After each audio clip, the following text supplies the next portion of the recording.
The brass cogs of the Indomitable's main engine hissed and spun, releasing plumes of white steam into the cavernous bay. Rows of pressure gauges flickered under the glow of crackling etheric lamps, each calibrated to the barest tolerances of human stubbornness. Beyond the reinforced glass of the viewing port stretched a sight that had once been impossible. The endless sea of space, shimmering not with cold emptiness, but alive with the strange currents of the ether. Humans were latecomers to the stars, their coal-stained hands clutching at the heavens through machines built of copper, iron, and ingenuity. Where alien civilizations had wielded sleek gravity drives and crystalline logic engines, humanity sailed wooden-hulled vessels clad in brass, powered by pistons and boilers, and somehow made them work. And that was why Captain Eleanor Graves stood at the helm of the Indomitable that day. Because no other people in the galaxy would dare fly a steam-powered dreadnought into hostile territory. The beginning, the challenge of the stars. The galactic powers had underestimated Earth. To the Siltheri, a race of serpentine tacticians, humans were primitives who hammered metal with smoke-belching furnaces. To the crystalline Archeel, mankind's reliance on gears and levers was laughable. Yet it was the humans who discovered the truth of the ether, an invisible ocean flowing between stars. And while alien ships cut through vacuum with elegant grav drives, only human steam engines could withstand and harness the turbulence of that cosmic sea. "Captain," called First Engineer Hobbs, wiping soot from his goggles, "the coils are straining at 70% capacity. Any more and the whole array might melt into slag."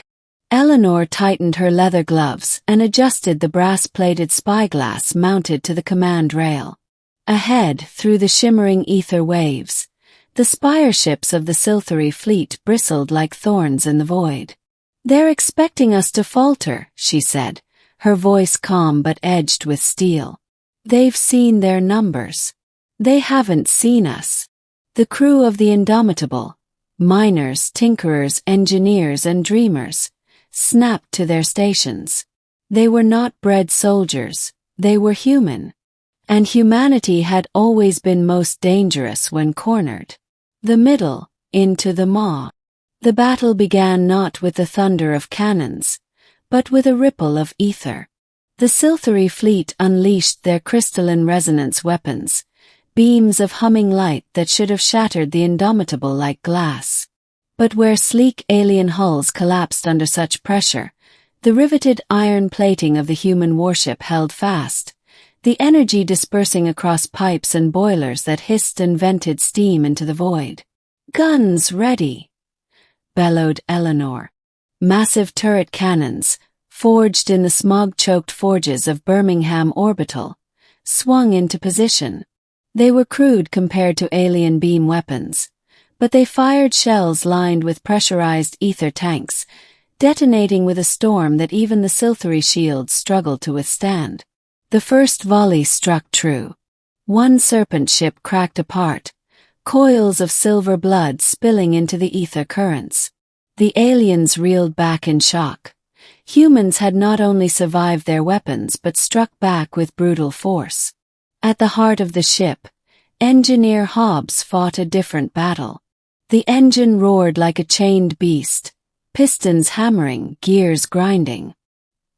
He darted from valve to valve, wrench in hand, muttering prayers to machines no alien priest would ever understand. "Pressure at 90, cried an assistant. "Then we'll give her 95. Hobbs snapped, cranking open a release that made the whole vessel shudder. Steam billowed like breath from a dragon. Eleanor's voice rang out across the deck. "Boarding hooks ready. Bring us alongside their flagship." Gasps rippled through the crew. To close with a Siltheri dreadnought was suicide. But this was humanity's way. Not distant duels with pristine technology, but close, desperate struggle where heart outweighed design. The Indomitable rammed into the Siltheri flagship with a screech of tearing metal. Magnetic clamps latched. Grappling bridges extended.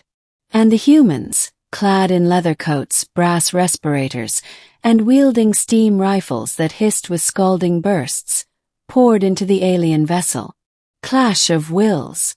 The interior of the Silthary flagship was a cathedral of crystalline arches, glowing faintly with alien light. The serpent warriors slithered through the halls with blades of resonant crystal, their voices hissing in unison. "You dare, primitives!" the Silthary commander sneered, his scaled form towering above the humans. "Your gears and smoke will not save you." Eleanor stepped forward, revolver in hand, her boots clanging against alien stone. "It's not the gears nor the smoke," she said evenly. "It's us." The battle was chaos. Steam rifles spat scalding bursts, melting crystalline armor. Human cutlasses clashed against serpent blades. Hobbs, dragged into the fray, wielded a wrench like a club, smashing through the fragile lattice of alien constructs. The Silthary were strong, graceful, and deadly, but humans were relentless. Every wound was met with grit, every setback with invention. When rifles overheated, the crew improvised with grenades made from spare ether canisters. When outnumbered, they fought with sheer fury. At the heart of the chamber, Eleanor faced the Silthary commander. His blade hummed with energy, slicing through iron like paper. Her revolver was nearly empty, her body bruised and cut.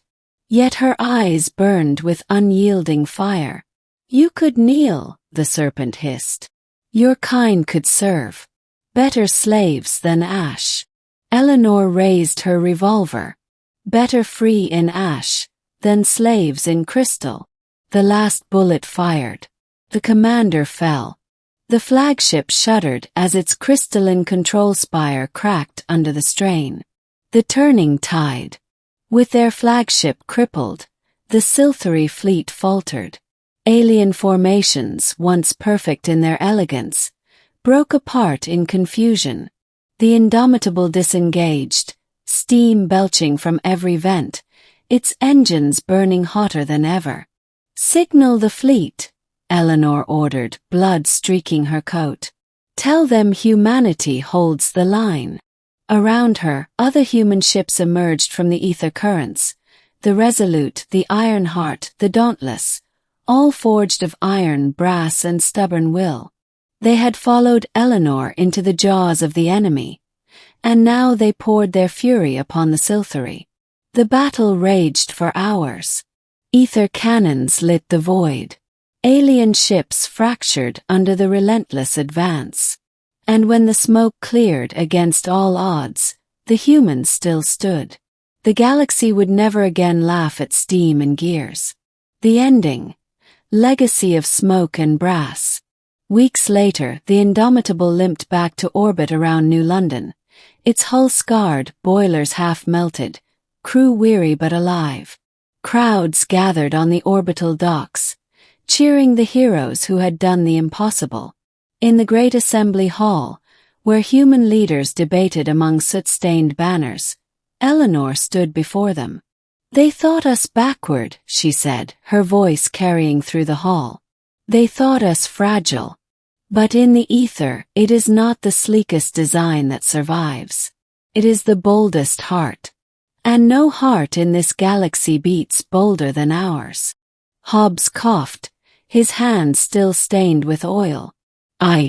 Though if we don't get better pipes, the next battle might cook us alive." Laughter rippled through the assembly. But beneath it was something stronger, resolve.